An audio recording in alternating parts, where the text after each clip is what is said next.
halls of Dun Haakon with the music of wee ones.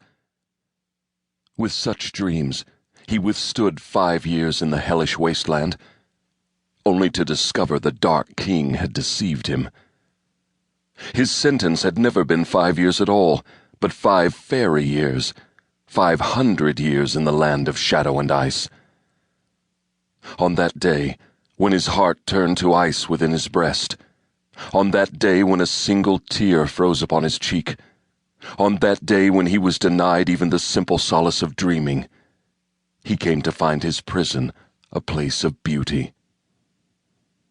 "My queen, the Unseelie king holds a mortal captive." The Seelie queen's face remained impassive, lest her court see how deeply disturbing she found the messenger's news. Long had the Seelie court of light and the Unseelie court of dark battled. Long had the Unseelie king provoked her. "Who is this mortal?" she asked coolly.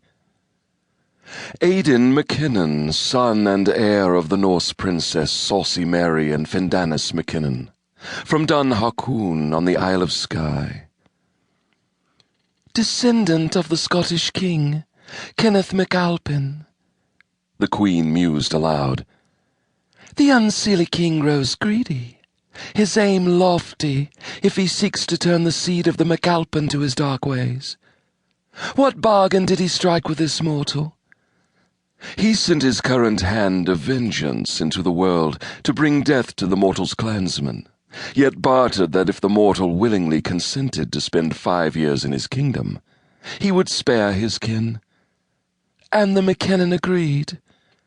The king concealed from him that 5 years in Fairy, his 5 centuries.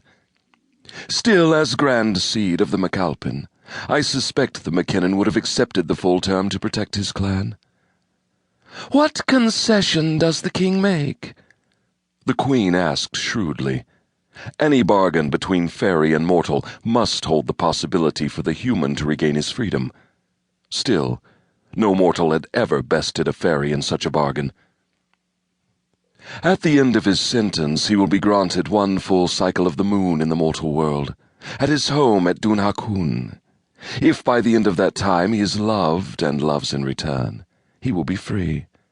If not, he serves as the king's new hand of vengeance until the king chooses to replace him, at which time he dies." The queen made a sound curiously like a sigh. By such cruel methods had the Unseelie king long fashioned his deadly prized assassin, his beloved vengeance, by capturing a mortal, driving him past human limits into madness, indurating him to all emotion, then endowing him with special powers and arts. Since the Unseelie king was barred entrance to the human world, he trained his vengeance to carry out his orders, to hold no act too heinous. Mortals dared not even whisper the icy assassin's name, lest they inadvertently draw his merciless attention.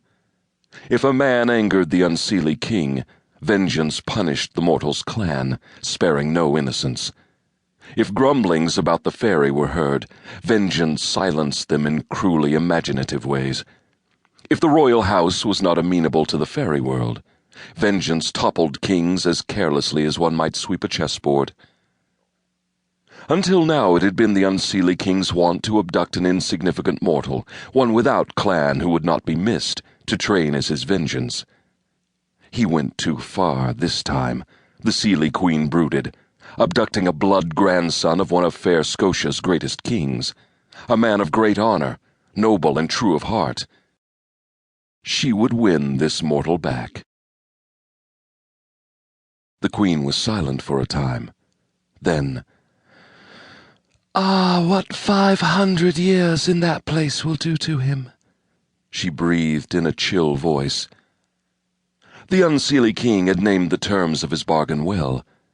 Aedan MacKinnon would still be mortal at the end of his captivity, but no longer remotely human when released. Once long ago and never forgotten, she'd traversed that forbidden land herself, danced upon a pinnacle of black ice, slept within the Dark King's velvet embrace. "Perhaps an enchanted tapestry," she mused.